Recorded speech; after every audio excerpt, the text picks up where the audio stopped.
Vamos lá, galera, né? Dando continuidade, né, a parte de realmente medidores de pressão, tá? Das nossas aulas, né? A nossa disciplina de instrumentação, tá? Nós já fizemos o vídeo 1, tá? Nós paramos aqui nessa parte, né? Quem está seguindo a apostila, dá para perceber, né? Nós paramos realmente, tá bom? Então, a gente vai dar continuidade, tá? Principalmente falando sobre unidade de pressão. Então, unidade de pressão, né, é aquilo que faz a medida. Nós falamos sobre o SI lá na aula 2, né? Então, ó, as unidades de pressão, ó, kgf, né, bar, né, ATM, tá? Então, são unidades, tá, que nós temos distinguindo, né, falando sobre pressão. Então, cada um tem sua convenção aqui, né? A gente, por exemplo, ó, 1 kgf por centímetro quadrado é igual a 1 kgf por centímetro quadrado, né? Que a gente vem aqui que é igual a 98,7 kPa, tá bom? Um bar, né? Por exemplo, um bar é igual a 28 polegadas por Hg, né? 29,53 quer dizer, e assim sucessivamente, tá? A gente não vai entrar isso aqui é a tabela, né? Na apostila de vocês tem esse material, né? Então, ó, no campo de instrumentação industrial, a unidade de pressão mais utilizada são kgf por centímetro quadrado e o bar, né, para medição de medidas de alta pressão, né, e milímetro, né, por coluna de água, né, e milímetro por Hg para medição de baixas, de pressões baixas ou micropressão, pressão negativa, né. Então a gente tem essas unidades de medida aqui, tá bom? Então a gente não vai se atentar a isso, vamos seguir à frente para a gente entender realmente, passar agora para as partes, né, dos medidores realmente de pressão e os tipos de medidores, tá bom? Então vamos lá. Técnicas de medição de pressão, né? Introdução, né? A medição de uma variável de processo é feita sempre baseada nos princípios físicos e químicos, nós já falamos sobre isso, né? E nas modificações que sofre a matéria quando sujeita às alterações impostas por essas variáveis. A medição de variável pressão pode ser realizada baseada em vários princípios, cuja escolha está sempre associada às condições de aplicação. Neste tópico serão abordadas as principais técnicas e princípios de sua medição, com o objetivo de facilitar a análise e escolha do tipo mais adequado para cada aplicação, tá bom? Tipo de medidores de pressão, né? Os medidores de pressão, de um modo geral, pode ser dividido em 3 partes, sendo fabricado, né, pela associação destas partes, ou seja, incorporados a conversores e ali recebendo o nome de transmissores de pressão. As 3 partes são elementos de recepção, elemento de transferência e elemento de indicação. O elemento de recepção é aquele que recebe a pressão a ser medida e a transforma em deslocamento ou força, tá? Elemento de transferência, né, é aquele que aplica deslocamento ou força do elemento de recepção, que transforma a mesma em um sinal único, né, de transmissão do tipo elétrico ou pneumático e envia ao elemento de indicador, tá? E o elemento de indicação é aquele que recebe o sinal, né, do elemento de transferência e indica ou registra, né, essa pressão, tá bom? Então, os principais tipos de medidores, né? Nós temos entre os principais os manômetros, né? São dispositivos utilizados para indicar local de pressão. Em geral, divididos em 2 partes principais: manômetros de líquidos, que utiliza um líquido como um meio para se medir a pressão, e o manômetro tipo elástico, que utiliza a deformação de um elemento elástico como meio para se medir a pressão. Então vamos ver aqui a tabela: manômetro de líquido, tipo U, né? Tipo tubo em U, quer dizer, né? E tipo tubo reto e tipo tubo inclinado, tá? E manômetro elástico, tipo tubo de Bourdon, né? O tipo C, o espiral, helicoidal, diafragma, fole e tipo cápsula, tá? Manômetro de líquido, princípio de funcionamento, né? É a construção, é um instrumento de medição e é indicado local de pressão, baseado na equação manométrica. Sua construção é simples e barata. Basicamente é constituído por um tubo de vidro com a área seccional uniforme, uma escala graduada de um líquido de enchimento, suportando suas estruturas de superfície. O valor da pressão é medida e obtida pela leitura da altura da coluna do líquido, deslocado em função da intensidade referida à pressão aplicada, tá? Então a gente vai entender um pouquinho o que é o manômetro de líquido ali na frente, tá? O líquido de enchimento é o principal qualquer líquido com baixa viscosidade e não volátil nas condições de medição. Pode ser utilizado como líquido de enchimento. Entretanto, na prática, a água destilada e o mercúrio são os líquidos mais utilizados nesses manômetros, tá? Então, ó, o manômetro de líquido tipo U, tá? O manômetro tipo U é um dos medidores de pressão mais simples entre os medidores para baixa pressão.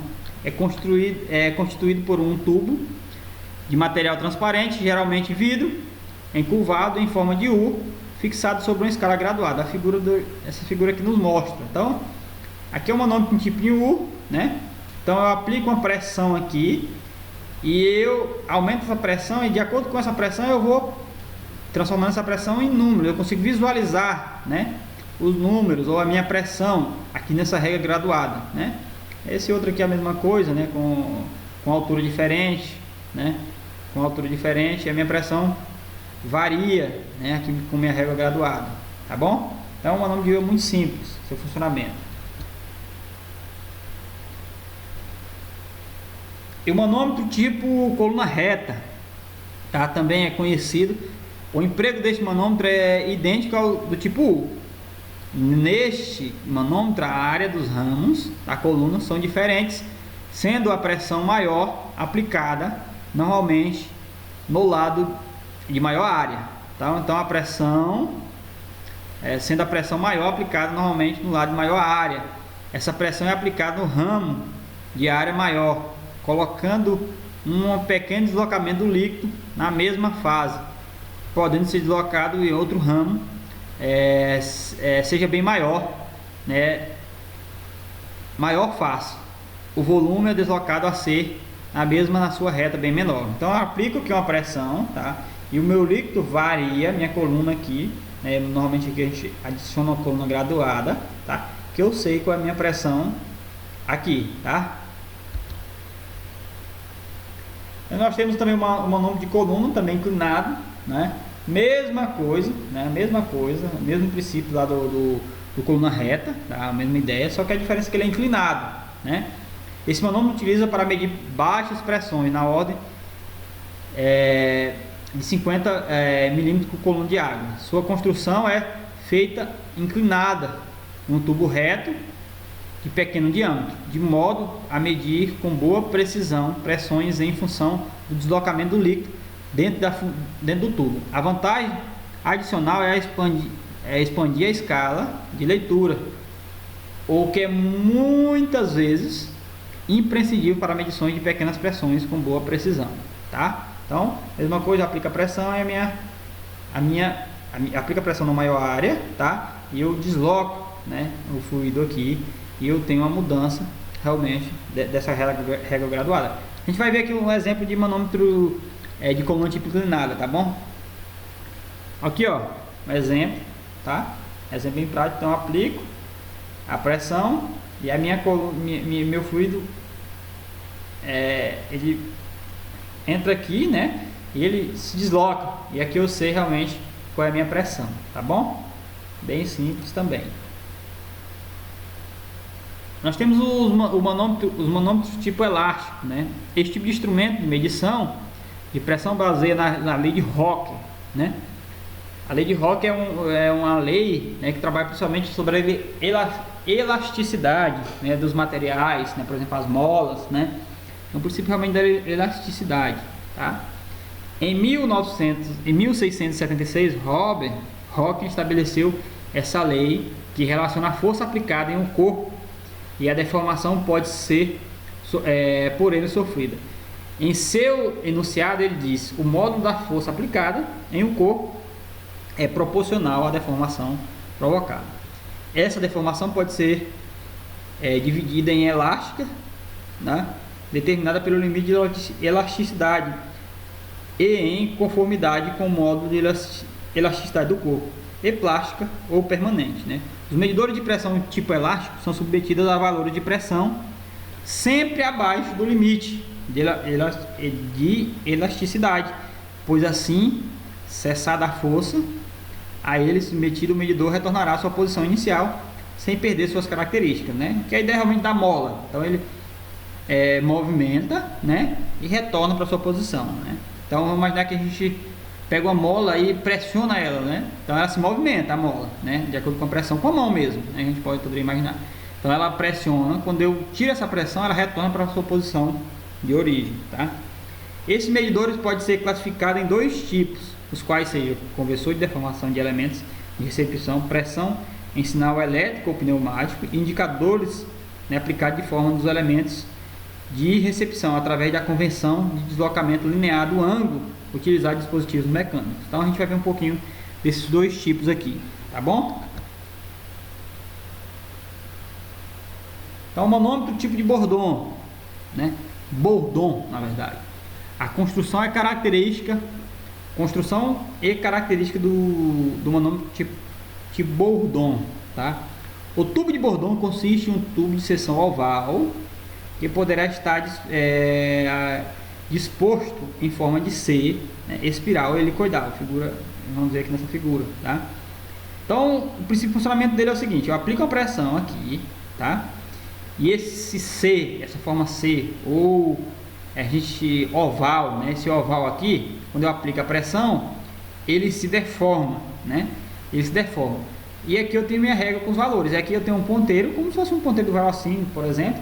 E esse ponteiro ele se desloca, né, de acordo com a pressão aqui exercida, porque esse meu oval aqui ele se deforma, né? Então, ó, mecanismo interno, ó, temos aqui, ó, depois e antes. Então ele está nessa forma e ele transforma nessa forma. Então ele ainda tem o tipo C, tá? Nós temos aqui o Bourdon tipo espiral, também, que é o mesmo princípio, né? Ele é espiral, mas ele deforma do mesmo jeito. E nós temos também o tipo helicoidal, também, que deforma da mesma forma, tá bom? Então ele é bem simples, eu aplico a pressão, né? Ele se deforma, né, proporcional à minha pressão exercida aqui, tá bom?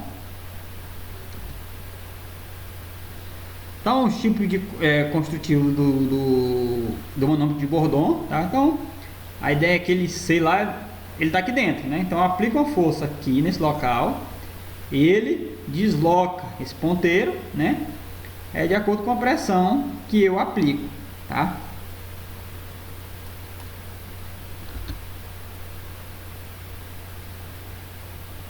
Aí nós temos os manômetros de pressão diferencial. Esse tipo construtivo é adequado para medir diferença de pressão entre dois pontos quaisquer, né, do processo. É importante de dois tubos de Bourdon disposto em posição interligada, né, por articulações mecânicas. A pressão indicada é o resultado da diferença de pressão aplicada em cada Bourdon. Então aplica a pressão, né, aqui nesse ponto e a pressão nesse outro ponto, né? E a gente vai entender um pouquinho no que diz aqui, ó. A pressão indicada é o resultado da diferença de pressão aplicada em cada ponto. Então, esse movimento desse mecanismo é de acordo com a diferença dessas pressões. Então, eu consigo saber qual é a pressão aplicada nesse mecanismo. Então, nós temos também o manômetro duplo, que é a ideia realmente do tipo Bourdon, só que ele é duplo, então ele está ligado na mesma coisa. Não tem muito o que falar, mas está na apostila, a gente vai comentar, tá? E nós temos também o manômetro com selagem líquida, tá? Por que selagem líquida? Muitas vezes, assim, o manômetro tipo de Bourdon, ele tem materiais, né, ali dentro que componentes, na verdade, né? Quando eu for medir locais, né, ou líquidos, ou que é corrosivo, né, e tóxico, por exemplo, né, ele afeta diretamente e destrói, né, ou seja, corrói o meu componente. Então, a ideia realmente é isolar, né, isolar a minha parte líquida do meu manômetro, tá? Vamos lá, ó. Em processos industriais que manipulam fluidos corrosivos, viscosos, tóxicos, sujeitos a alta temperatura ou radioatividade, a medição de pressão com manômetro tipo elástico se torna impraticável, pois o bordão não é adequado para essa aplicação, seja em função dos efeitos da deformação proveniente da temperatura, seja pela dificuldade de escoamento de fluidos viscosos, né? Ou seja, pelo ataque químico, né, de fluidos corrosivos. Neste caso, a solução é recorrer à utilização, né, de algum tipo de isolação para impedir o contato direto do fluido no processo com o bordão.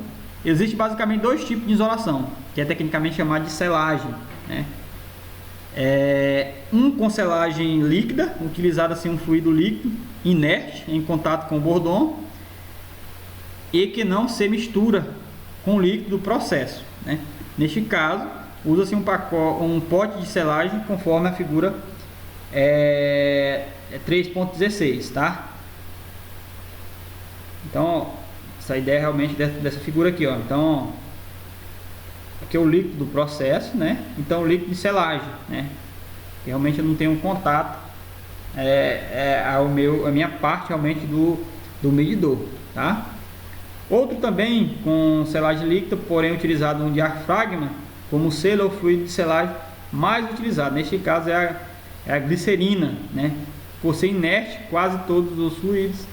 Este é o método o mais utilizado, já fornecido pelos fabricantes quando solicitado, como por exemplo deste tipo de, mostrando na figura 2.17. Então, aqui dentro você isola o líquido do processo com glicerina, né, que é um fluido inerte, e o fluido que você vai medir a pressão, ele não tem contato, né, direto com minhas partes do material, para não gerar realmente corrosão. Quando o fluido que a gente vai medir a pressão, ele poderia ser corrosivo, temperatura, essas coisas assim, tá bom? É muito usado, tá? Talvez um dos mais usados aí que a gente já falou até agora.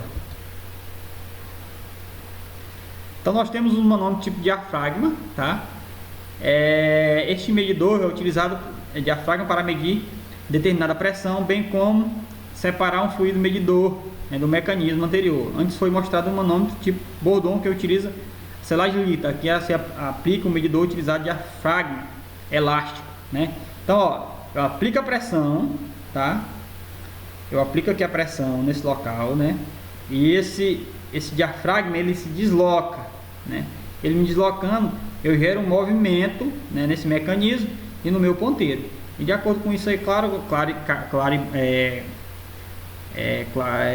realmente com controle realmente, né? Com minha régua graduada aqui, calibrado realmente, né? Então eu tenho minha régua graduada calibradinho, de acordo com essa pressão. Se meu deslocamento, eu vou ter a minha pressão medida, tá bom? Nós temos o tipo Foley também, não é muito diferente. Então eu exerço a pressão aqui, eu gero o movimento aqui na minha régua graduada. Não dá pra ver muito bem nessa desenho da apostila de vocês, mas eu aplico a pressão, tá? E eu gero o movimento mecânico dessa minha régua graduada, meu ponteiro. Esse aqui é o meu ponteiro, né, que ele movimenta de acordo com essa minha pressão. Tem por manômetro tipo diafragma, a mesma coisa, também eu aplico a pressão e ele me gera um deslocamento do meu ponteiro, também de acordo com essa pressão, tá? Também muito simples.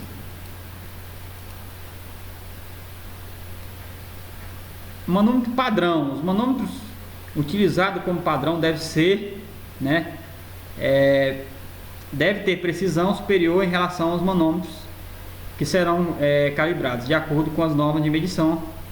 Obriga-se a utilização de instrumentos padrões, né, que foram aprovados em inspeções. Dois tipos de manômetros foram aprovados como padrão: os manômetros tipo coluna e o manômetro tipo peso morto ou peso estático. Manômetro tipo coluna funciona a princípio de medição na forma mencionada anteriormente, né? A capacidade máxima de pressão deve ser medida desse tipo de manômetro de 2,2 kgf e sua tolerância é de 1 por 400, né, do valor da pressão máxima, né? E o manômetro tipo peso morto é o manômetro tipo peso morto, também denominado manômetro de peso estático, né? É utilizado para calibrar medidores de pressão tipo estático, né? Ou tipo de Bourdon. Então, aqui a ideia realmente a gente vai ter aqui as imagens desses tipos de manômetro, tá? Então, o manômetro realmente é feito, né, principalmente para fazer calibração dos instrumentos, ou seja, para me saber realmente se o meu manômetro está medindo a pressão correta, tá? Então nós temos os tipos de transmissores. Nós vamos atentar muito ao tipo de sinal, porque nós já falamos isso em outras aulas, mas os tipos de transmissores, nós temos transmissores pneumáticos, tá? Onde eu gero um sinal pneumático. Esses transmissores pioneiros, eles são os primeiros criados, né? Hoje em dia já vi algumas vezes, mas hoje em dia não se vê mais transmissores pneumáticos, muito pouco, né? Possuem um elemento de transferência que converte sinal detectado pelo elemento receptor de pressão em um sinal de transmissão pneumático. Então é aquilo que transforma um sinal, por exemplo, de pressão em um sinal pneumático, tá? E essa alimentação desses instrumentos normalmente é por ar comprimido, né? É muito pouco usado. Os transmissores realmente que é usado realmente hoje na indústria os transmissores eletrônicos e analógicos, né? Esses transmissores sucessores do pneumático, pois possuem elementos de detecção similar ao pneumático, porém utiliza elementos de transferência que converte o sinal de pressão detectado em sinal elétrico, padronizado 4 a 20 ou outros valores, de 1 a 10, 1 a 5, né? Aqui que a gente falou, que é os sinais analógicos. Existem vários princípios físicos relacionados com variação de pressão que pode ser utilizado como elemento de transferência. Os mais utilizados são transmissores mais recentes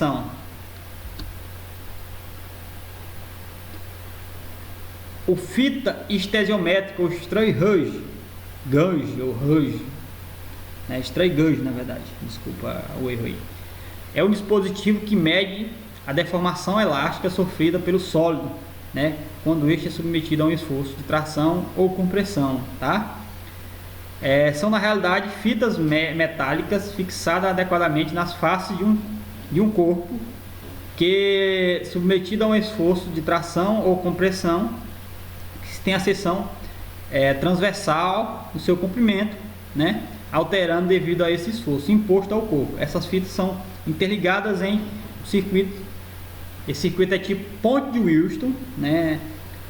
Vocês também é um material de pesquisa para vocês, aqueles realmente que querem realmente aprofundar o que realmente é uma ponte de Wilson ajustada e balanceada para a condição inicial aos seus valores de resistência de fita mudando a pressão. Resumidamente, né? Então eu aplico uma pressão, tá? E há uma deformação da minha resistência, tá? Aqui eu tenho uma ponte Wilson, aqui é uma ponte Wilson. Aqueles que tiverem curiosidade pode pesquisar o que é uma ponte Wilson. Então eu altero a minha resistência, que me gera uma tensão de saída de acordo com essa deformação da minha resistência. Então na minha pressão eu gero uma deformação na minha resistência que me gera uma tensão de saída. Esse tipo de medidores ele é usado, tá? Para aqueles que não sabem, para medir massa, né? Por exemplo, balanças, né? Então as balanças normalmente a gente trabalha com esse princípio, né? Basicamente com esse princípio. Nós temos aqui o sensor capacitivo, né? Tipo célula capacitiva. É o sensor mais utilizado em transmissores de pressão. Nele um diafragma de medição se move entre dois diafragmas fixos, né? Entre os diafragmas fixo e o móvel existe um líquido de enchimento que funciona como dielétrico, né? Como capacitor de placas paralelas. É constituído por duas placas paralelas separadas com meio dielétrico. Ao sofrer esforço de pressão, o diafragma móvel, que vem a ser das placas capacitor em sua distância em relação ao diafragma modificado, isso provoca-se modificações na capacitância de um circuito de medição. Então, se a medição da pressão, né? Para que ocorra a medição no circuito eletrônico, é utilizado para captar essa variação de capacitância, gera um sinal de 4 a 20 mA, né? Em função da pressão aplicada. Então, ó, nós temos aqui, ó, o aço, né? O diafragma, né? Isolador, né? No caso é esse cara, né? A cerâmica e o diafragma sensor e a placa capacitiva. Então eu gero uma pressão aqui, tá? Nesse líquido dielétrico quer dizer isolante, né? E eu gero uma capacitância dentro desse cara, e essa capacitância me gera uma tensão, ou posso dizer, na verdade, uma corrente, né? E normalmente essa corrente é de 4 a 20. De acordo com essa corrente, né? Eu sei que é gerada através de acordo com a pressão, eu sei, né? Eu consigo medir, né? Pegando esse sinal de corrente, que é um sinal analógico, eu consigo medir a minha pressão exercida dentro desse sensor, tá bom? Galera, então sobre pressão a gente falou isso, tá bom? Espero que vocês tenham compreendido. As dúvidas pode comentar aí no final do vídeo, né? Ou nos meios aí de comunicação da turma, tá? Espero conseguir ter atingido a informação devida para os alunos, e a gente está aí, tá? Com o objetivo realmente se esforçando para transmitir informação para os nossos alunos, tá bom? Aqueles que realmente quiserem acompanhar aí o canal, acompanhe, né? Siga o canal, né? Se inscreva no canal, porque vai ajudar também vocês a acompanhar nossas aulas, tá bom, galera? Desde já agradeço a todos e até a próxima aula.